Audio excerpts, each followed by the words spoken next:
महाराष्ट्र के सीएम के तौर पर देवेंद्र फडणवीस के नाम पर मुहर लगते ही एकनाथ शिंदे के राजनीतिक करियर पर विपक्ष अब सवाल खड़े करने लगा है, क्योंकि बीजेपी ने शिंदे के अरमानों पर पानी फेर दिया और सबसे बड़ी पार्टी होने के नाते महाराष्ट्र में बीजेपी ने देवेंद्र फडणवीस को सीएम बना दिया, जिसके बाद अक्सर अपने बयानों को लेकर चर्चा में रहने वाले शिवसेना के नेता संजय राउत ने तंज कसा और कहा कि एकनाथ शिंदे का युग अब खत्म हो चुका है।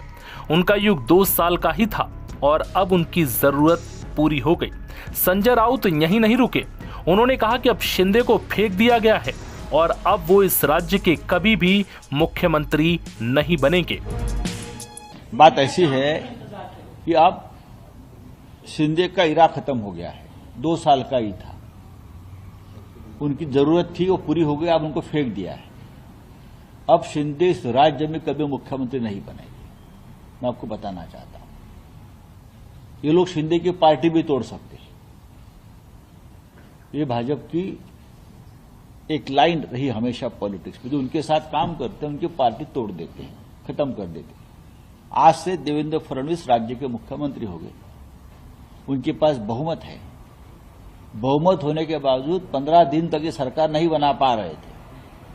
उसका मतलब है पार्टी के अंदर या उनके महायुति में कुछ ना कुछ गड़बड़ है और कल से गड़बड़ आपको दिखने लगेगी। ये सब है, कोई महाराष्ट्र या देश के हित के लिए काम नहीं कर रहे, ये अपना जो एक स्वार्थ है, उस स्वार्थ के लिए ये लोग एक साथ आए हैं और सरकार चलाने की भाषा करते, उसमें महाराष्ट्र का हित कुछ नहीं है।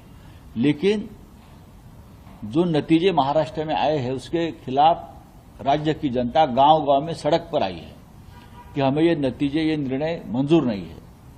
फिर भी राज्यों को मुख्यमंत्री मिल रहा है, आज शपथ लेंगे, हम उनका अभिनंदन करते हैं और आने वाला जो समय आपको मिलेगा उस पद पर बैठने का, आप महाराष्ट्र के हित के लिए काम करिए, इतना मैं कहूं। बात ऐसी है कि एक प्रोटोकॉल, एक राष्ट्रीय शिष्टाचार होता है, सबको बुलाया जाता है, देख लेंगे शाम तक।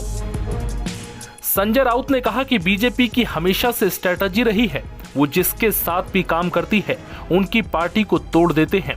आज से देवेंद्र फडणवीस इस राज्य के मुख्यमंत्री होंगे क्योंकि उनके पास बहुमत है, लेकिन बहुमत होने के बावजूद भी 15 दिन तक ये सरकार नहीं बना पा रहे थे।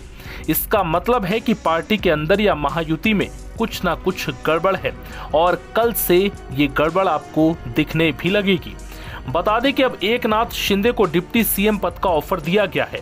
हालांकि अभी तक साफ नहीं हुआ कि वो डिप्टी सीएम पद की शपथ लेंगे या नहीं। बताया जा रहा है कि शिंदे डिप्टी सीएम की पोस्ट के साथ साथ गृह मंत्रालय की भी डिमांड कर रहे थे, लेकिन गृह मंत्रालय बीजेपी के पास ही रहने की बात सामने आ रही है। बताया जा रहा है कि शिंदे ने नाराज होकर साफ कर दिया है कि अगर गृह मंत्रालय नहीं मिलता तो वो सरकार में शामिल नहीं होंगे। इस पर फडणवीस ने उनसे चर्चा भी की और उन्हें भरोसा भी दिलाया था कि उनकी मांग पर आला कमान से चर्चा करेंगे। फिलहाल इस कलह के बीच एकनाथ शिंदे के भविष्य पर तलवार लटकी नजर आ रही है।